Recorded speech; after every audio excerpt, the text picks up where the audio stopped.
Masih bersama kami di Presisi Utama. Sebuah bencana alam berupa jalan terbang terjadi pada Kamis pagi 27 November 2025 sekitar pukul 9 waktu Indonesia Barat di kawasan Kabun Korong, Batu Calung, Nagari 3, Koto Amal Selatan, Kecamatan 4, Koto Aur, Malintang, Kabupaten Padang Pariaman. Peristiwa ini menyebabkan badan jalan sepanjang lebih kurang 30 meter dengan kedalaman hingga 10 meter amblas dan putus total.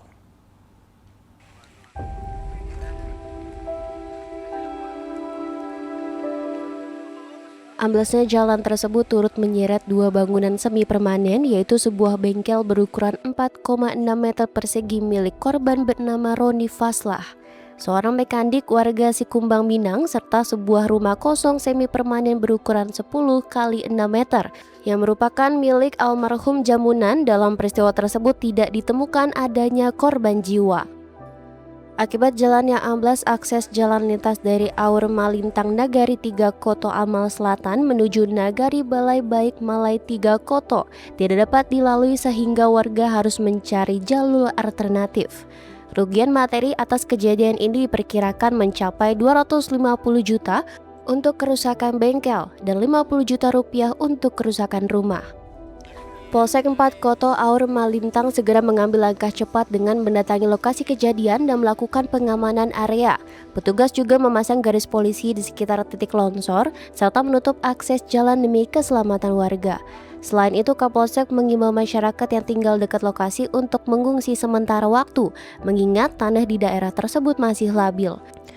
Upaya koordinasi dengan pihak pemerintah kecamatan telah dilakukan dan perkembangan situasi juga telah dilaporkan kepada atasan.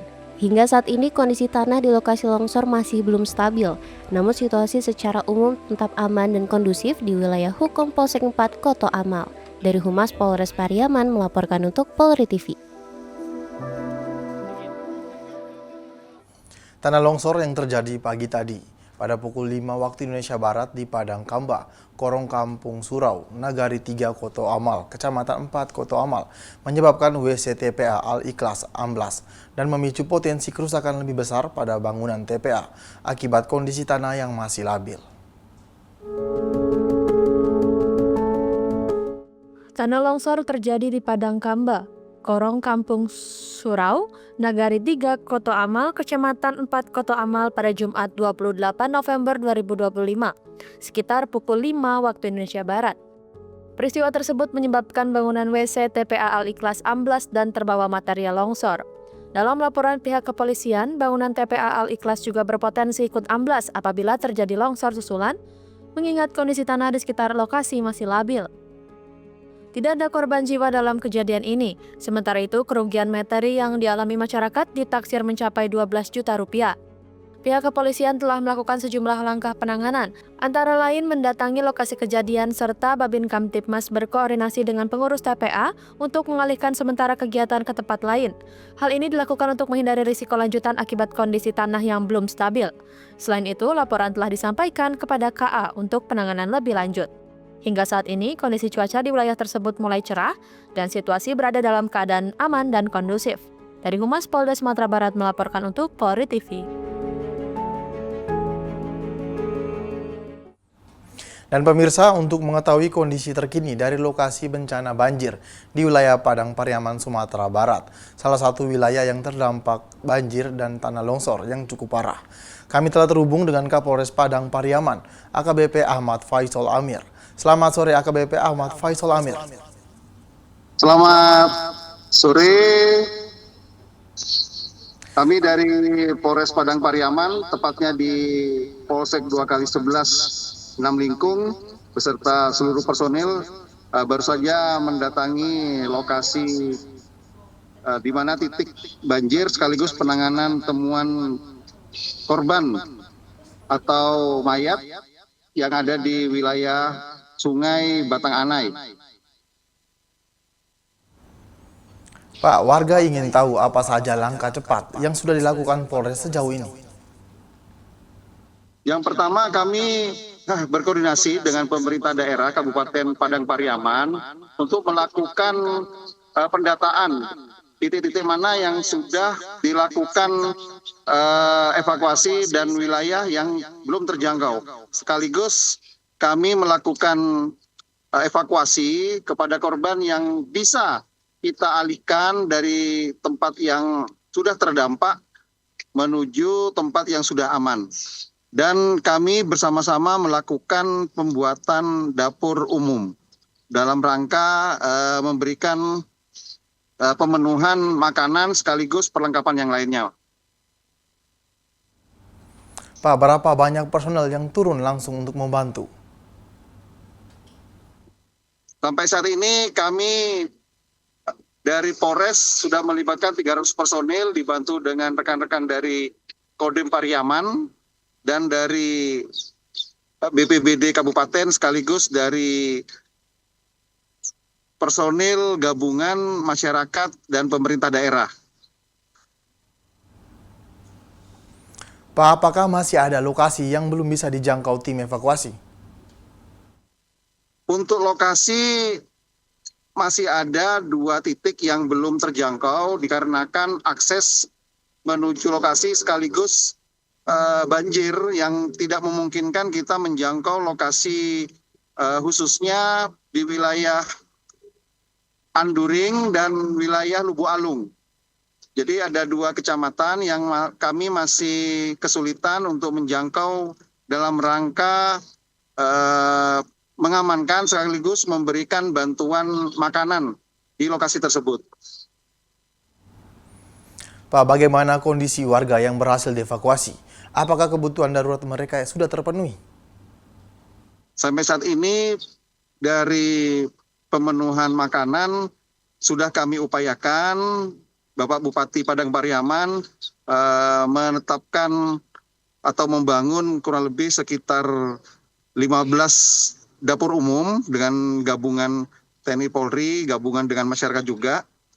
Namun masih ada beberapa kebutuhan seperti selimut ataupun baju yang kami masih mengkompulir dan menginventarisir sampai saat ini.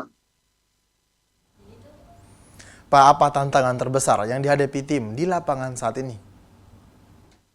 Sampai saat ini secara keseluruhan kami bisa melakukan penanganan, namun fasilitas seperti perahu karet kami masih terkendala karena minimnya jumlah dari ketersediaan BPBD perahu karet tersebut sehingga tidak menjangkau seluruh kecamatan yang terdampak. Kami masih membutuhkan beberapa perahu karet sehingga tetap standby dan bisa digunakan di jalur yang benar-benar akses banjirnya sangat tinggi. Baik Pak, apa yang ingin Bapak sampaikan kepada masyarakat Padang Pariaman agar tetap waspada menghadapi cuaca ekstrim? Kami menghimbau sekaligus mengajak kepada masyarakat, khususnya masyarakat yang berada di daerah rawan, baik itu rawan longsor, ataupun rawan banjir, ataupun di daerah tepian sungai dan di pinggir pantai.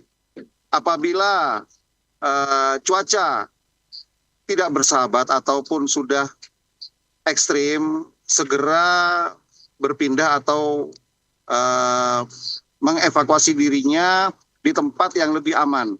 Bisa datang ke kantor kecamatan ataupun ke polsek ataupun di fasilitas pelayanan pemerintah.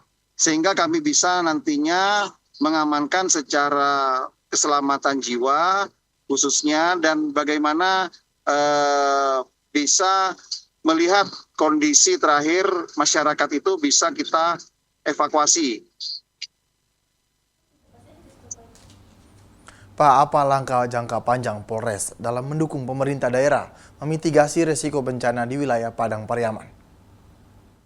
Tentunya kami berkoordinasi dengan Bapak Bupati atau Forpimda.